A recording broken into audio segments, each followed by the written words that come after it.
Hi, my name is Pastor Rich, and I'm the children's pastor here at Evangel. Today I'm going to be covering 1 Corinthians 10:23 through 33 as part of our New Testament reading plan.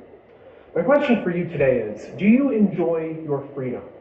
Now, I don't know if it's because 4th of July wasn't that too long ago, but when I hear the word freedom, I think about, bald eagles, football, hot dogs, America, all that good stuff. But I'm sure you know that Jesus has won us freedom too. But with that freedom, we have a responsibility. And that's exactly what Paul talks about in 1 Corinthians. In 1 Corinthians 10:23 through 33, Apostle Paul says, I have the right to do anything you say, but not everything is beneficial.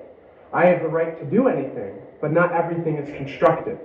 No one should seek their own good, but the good of others. For the Corinthian church, they were struggling with a very sensitive topic, one that we all know and love, food. For the Corinthians, they were not able to purchase meat from the market without it being attributed to a pagan god. For us, it would be like going to Walmart and right on the packaging, it'd be like sponsored by Thor or sponsored by Athena or whatever pagan god you want to throw in there. And so the Corinthian church was like, what do we do? There wasn't really an alternative for them to find meat anywhere else. For their culture, it was borderline impossible. So Paul was addressing this issue, and he thankfully says, you don't have to worry about that. Everything in the earth is the Lord's. It's clean. Go ahead and do it. Enjoy your freedom. And it would have been very convenient if Paul just stopped there and said, freedom, yes, go do whatever you want. But he doesn't. He actually says something very interesting in the following verses. Paul says in verse 31, so whether you eat or drink or whatever you do it all for the glory of God. For the Corinthian church, this was a very literal interpretation. Whatever you eat and drink, do it for the glory of God. Well, how do you do that? For the Corinthian church, it was very obvious, as Paul continues.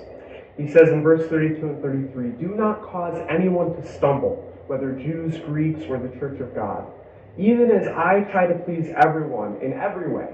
For I am not seeking my own good, but the good of many, so that many may be saved.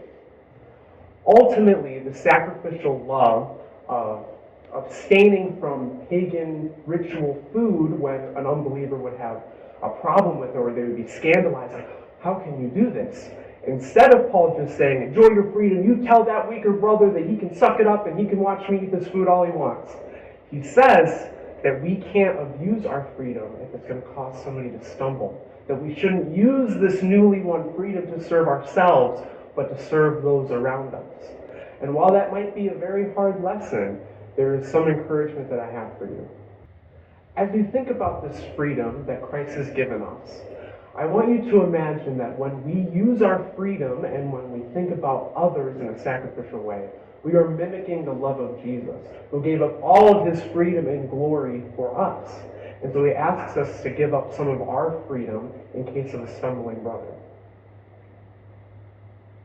I encourage you today to thank God for the freedoms that we have, because we do have many. But I also encourage you to evaluate your heart with me. Maybe there's an area in your life that can be devoted to God more, that can bring God more glory. Maybe there's an area of your life where you're enjoying your freedom, but maybe it's causing someone around you to stumble.